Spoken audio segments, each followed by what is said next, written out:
wabarakatuh.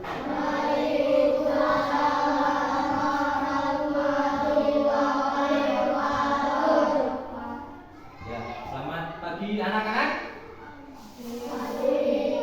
Harus semangat. Selamat pagi anak-anak. Pagi.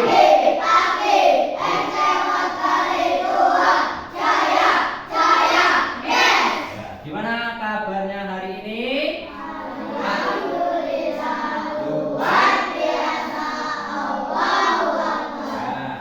Sudah semangat hari ini kita akan melaksanakan pembelajaran. Tetapi sebelum pembelajaran berdoa dulu ya, agar diberikan kelancaran dan manfaat dari pembelajaran yang kita lakukan. Silakan ketua kelas untuk menyiapkan teman-teman yang berdoa.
Abu Yazid, Arya Ibuna,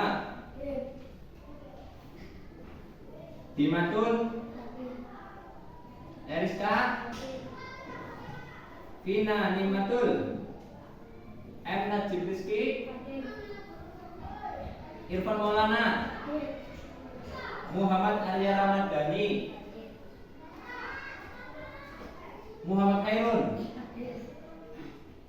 Muhammad Syafiq, Reja Saputra, Rina Sapitri, Rizka Putri, Rizky Khairun. Ya, alhamdulillah sudah hadir semua. Tapi untuk lebih semangat lagi, kita sebelum pelajaran menyanyikan lagu nasional. Yuk berdiri, kita nyanyi lagu.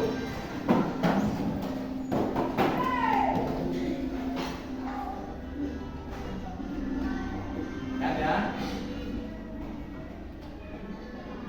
Dan sambil tepuk tangan.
Semangat, sudah nyanyi. Sekarang masuk ke pembelajaran hari ini ya.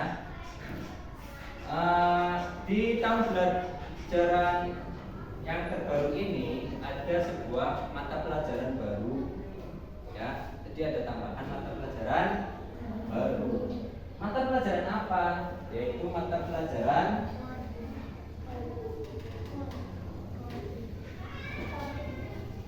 coding ya, mulai dari kelas 5 dan kelas 6 mulai tahun ini akan ada tambahan mata pelajaran baru, yaitu coding. Ya, ingat coding. Apa itu coding? Ya kan? Ada yang sudah pernah mendengar coding? Artinya puding ya. Puding apa puding? Ya makanan. Bukan, kalau ini coding. Belum pernah mendengar? AI pernah? Apa? Di mana? Di mana? Di HP. Ya pernah. Jadi pernah sekilas, ya. Ada yang pernah mendengar lagi di HP atau dimanapun kalian pernah mendengar coding atau AI itu ya bacanya. Jadi pernah lagi di HP biasanya. Apa itu coding? Jadi Syafiq pernah mendengar istilah coding di mana, Fik? Di HP, mesti mainan HP. Di sini kelas 5 punya HP semua? Punya. Sendiri. Tiap hari kalian mainan HP, digunakan untuk apa HP itu?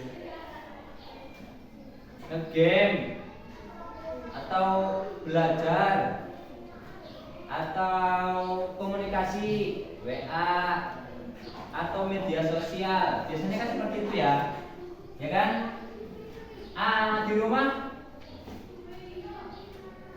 Di rumah ada yang punya laptop, komputer? Ada? Tidak. Pernahkah kalian megang komputer? Menggunakannya pernah? Bisa? Bisa? Bisa. Menyalakan? Bisa. Terus menggerakkan ini bisa, ya. Ya. Gampang aslinya, sama seperti kalian bermain HP. Tetapi kalau komputer nanti fungsinya lebih banyak lagi. Ya. Kembali ke coding atau AI atau kecerdasan tadi artifisial. Apa itu sebenarnya sih? Yaitu sebuah ilmu, ya, intinya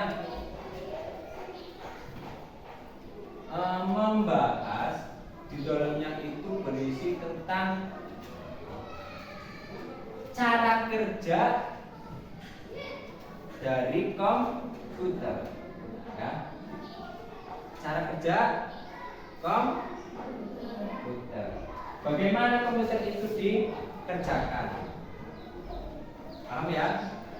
Kira-kira biasanya dikerjakan. Nah, di dalamnya kan komputer ini yang buat siapa? Yang buat manusia kan? Diprogram sedemikian rupa untuk bisa menjalankan tugas-tugas sesuai dengan yang diarahkan oleh pemrogram itu sendiri. Contohnya misalkan kayak robot. Kenapa robot itu bisa jalan? Karena sudah diprogram atau di setting oleh si pembuat robot. Kalau tidak disetting, maka robot itu akan diam saja. Ya, ya kan? Jadi harus diprogram atau disetting.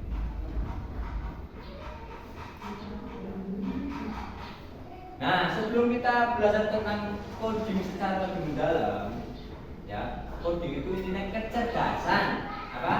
Kecerdasan buatan.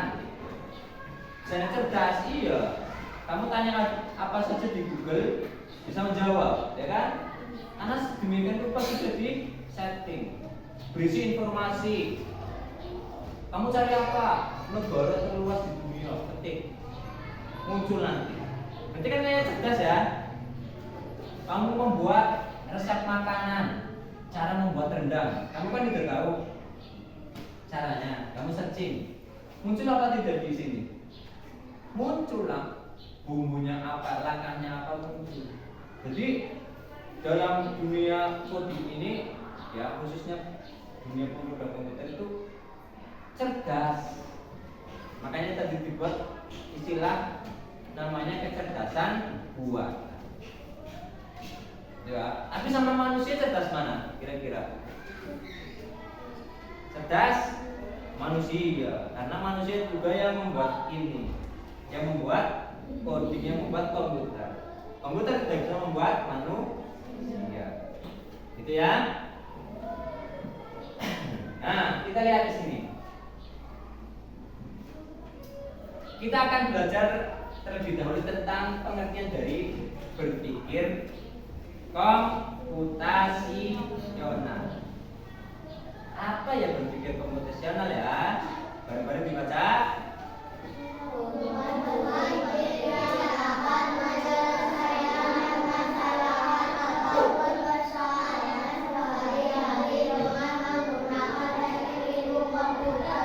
Iya, kemampuan berpikir dalam menyelesaikan masalah sehari-hari. Jadi kamu orang kalah cerdas sama komputer. Prinsip kerjanya kamu harus lebih canggih dari komputer. Seolah-olah kita seperti komputer. Cara berpikirnya seperti itu ya. Misalkan ada suatu masalah, ada suatu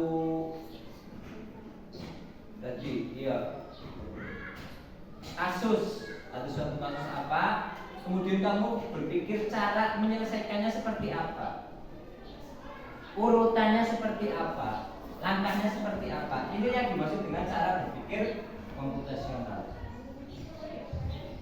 Lanjutnya, nah dalam cara berpikir komputasional itu ada 4 prinsip. Bisa dilihat. Satu, ada yang namanya decomposition atau dekomposi. Yang kedua ada apa?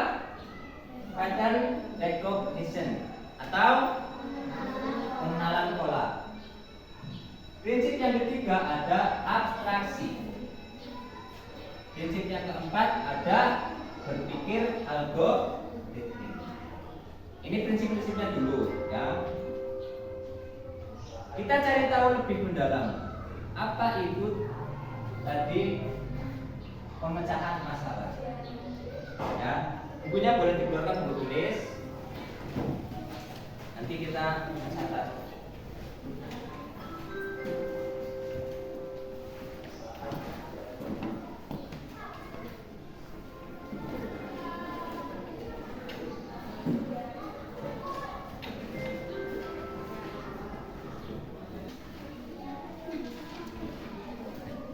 Nah, kita akan bahas tentang tadi prinsip pemecahan masalah. Bisa dilihat pengertiannya apa? Baca bareng-bareng pengertiannya. Memecah masalah kompleks menjadi bagian-bagian yang lebih kecil.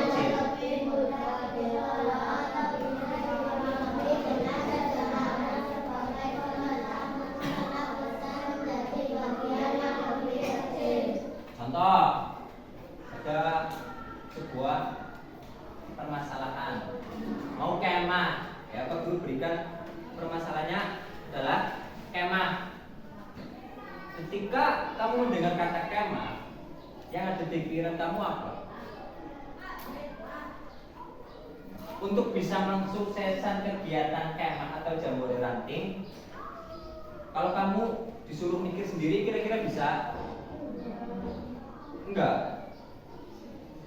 Misalkan ada kegiatan jambore ranting nanti tanggal 12 ya.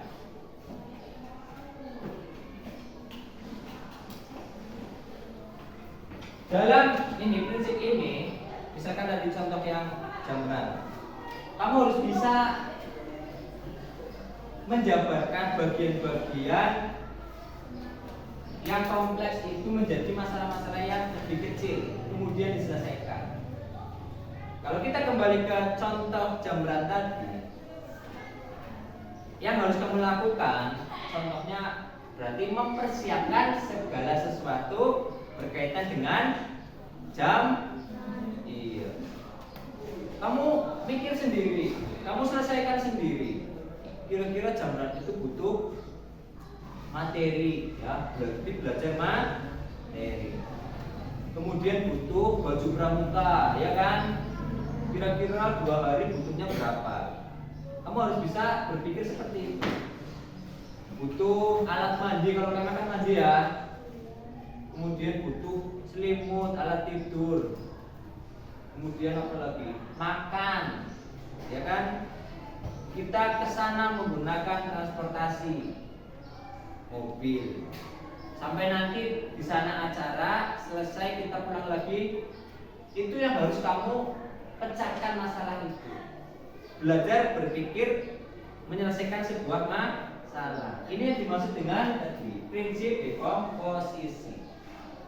Kamu jangan direct pikirannya mana, menyelesaikan sebuah masalah. Jelas? Lanjutnya ada prinsip pengenalan pola. Apa itu pengertiannya? Baca bareng-bareng. Pengenalan pola berarti mengidentifikasi kesamaan atau pola dalam berpikir dan permasalahan untuk menemukan solusi yang dapat diterapkan kembali atau dengan kata lain adalah menemukan pola yang bisa digunakan kembali. Mengenali pola dalam pelajaran matematika bisa, numerasi bisa. Misalkan ada gini, polanya seperti ini. Ini gambar bangun apa? Segitiga ya. Kemudian lingkaran, kemudian persegi.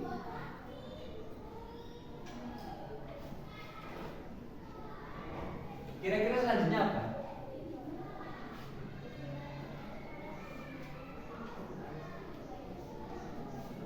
Ya, segitiga, lingkaran, persegi, segitiga. Selanjutnya apa?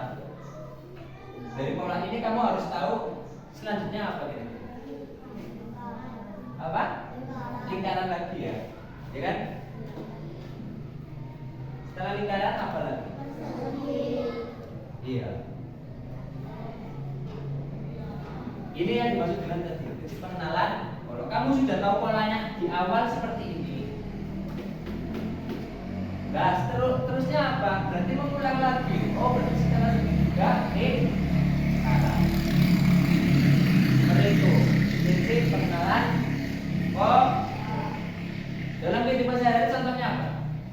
Ada lampu merah, lampu lalu lintas, lampu merah, kuning, hijau. Setelah hijau nanti akan apa? Merah, ya kan? Setelah merah terus kuning. Kamu kan tahu ya? Jadi kuning tandanya siap. Setelah kuning pasti habis ini merah lagi atau hijau? Iya, orang mungkin tadi lah merah kuning, ya kan? Ini kamu harus bisa. Yang terakhir ada prinsip berpikir algoritmik, yaitu apa?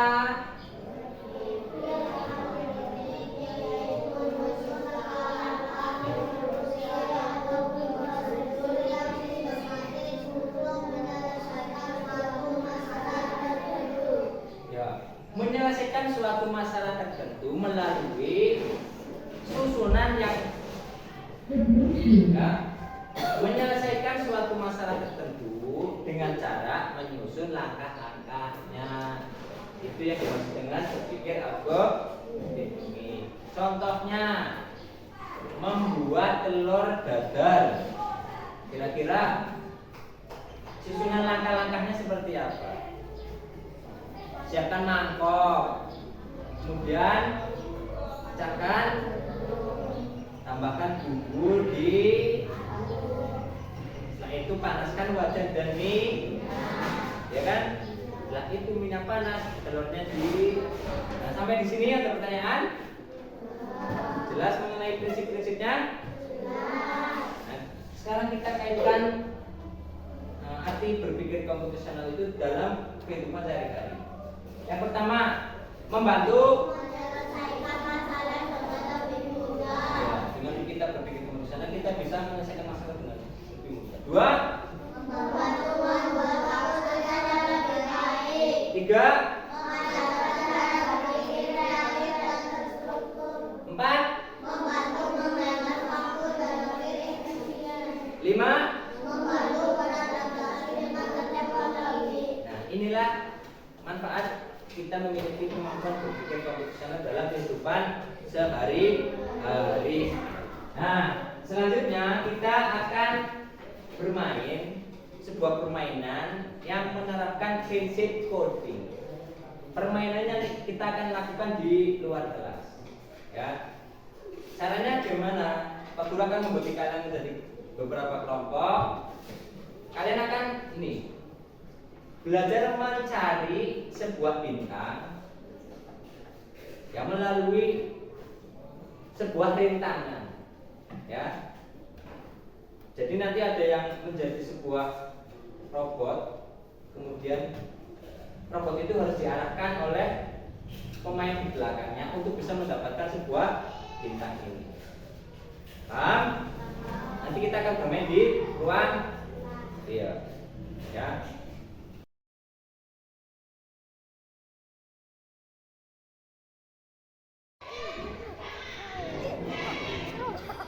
Wah, kemana?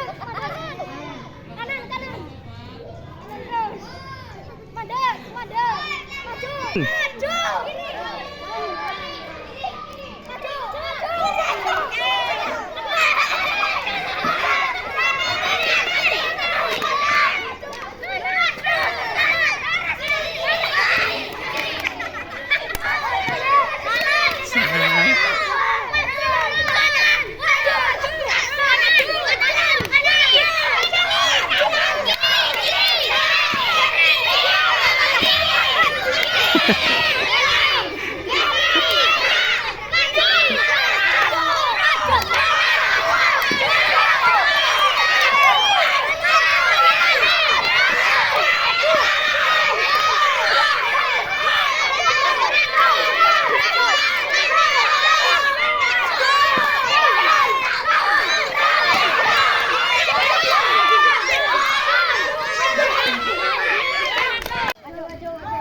Lanjut, Cak. Mulai.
Nah, kita tadi sudah bermain memecahkan sebuah masalah ya.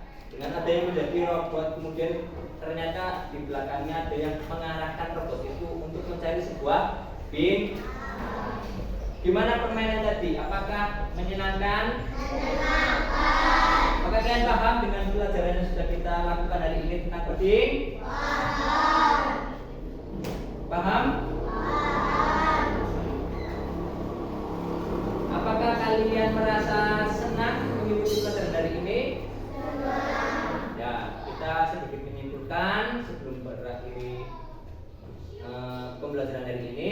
Kita menyimpulkan dulu beberapa yang sudah kita pelajari hari ini, yaitu materi tentang ya kan, tadi kita belajar tentang, kemudian prinsip-prinsip berpikir komputasi. Nah, kemudian kita sudah juga mempraktekkan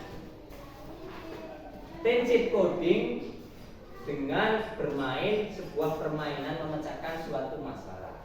Ya, ini pelajaran kita hari ini. Sampai di sini ada pertanyaan? Kalau tidak ada pertanyaan, kita perlu akhiri kegiatan pelajaran hari ini. Namun sebelumnya kita berdoa terlebih dahulu. Ya, silakan ketua kelas untuk memimpin berdoa.